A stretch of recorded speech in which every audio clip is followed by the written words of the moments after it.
आरक्षणाबाबतचा निर्णय सरकारच्या धोरणाविरोधात असल्याचं गुणरत्न सदावर्ते यांनी म्हटलेलं आहे। जनरल ही कॅटेगरी नाही, मेरिट आहे। सरकारचा जीआर म्हणजे मेरिट बंद करणार आहे, याचा दूरगामी परिणाम होईल असंही सदावर्ते म्हणालेत।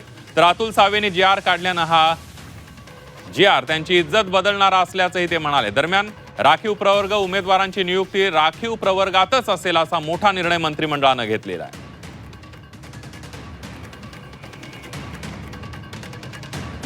महाराष्ट्र शासनानं महाराष्ट्र राज्याच्या कॅबिनेट मंत्रिमंडळानं एक निर्णय घेतलेला आहे।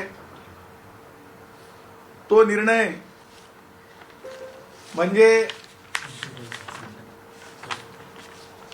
सरकारच्या स्वतःच्या धोरणाच्या स्वतःच्या विचाराच्या डीएनएच्या विरुद्ध जाऊन तो निर्णय झालेला आहे। मुद्दा हा आहे की जेव्हा तुम्ही जे रिझर्वेशनच्या नंतर सोबत कन्सेशन आहे, त्या कन्सेशनवर जेव्हा आपण बंदी आणतो की एवढेच लोक त्या कन्सेशन्स एवढीच लोक खुल्या वर्गातलीच रिझर्वेशन घेऊ म्हणजे खुल्या वर्गात जाऊ शकतील, मुळामध्ये सरकारचं धोरण इथंच चुकलं।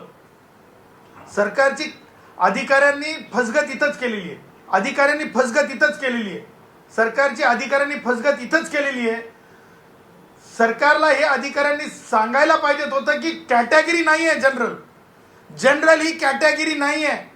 हात जोडून सांगतो, नतमस्तक होऊन सांगतो, जनरल ही कॅटेगरी नाही, जनरल मेरिट आहे। कॅबिनेट नोट मध्ये कुठेही भ्रष्ट शब्द माननीय सर्वोच्च न्यायालयाच्या 1995 पासून ते 2026 पर्यंतच्या एकाही जजमेंटचा मला स्पष्टपणे ह्या विषयावरल्या जजमेंटचा उल्लेख दिसत नाही। आता सगळ्यात अगोदर तर मला तुम्हाला हे सांगायचं आहे, काल जीआर काढण्यात आला। सन्माननीय मंत्री अतुल सावे साहेब, एक लक्षात घ्या, हा जीआर काय आहे? तुमच्या मंत्रालयाची एकूण तुमची स्वतःची इज्जत बदलणारा हा जीआर।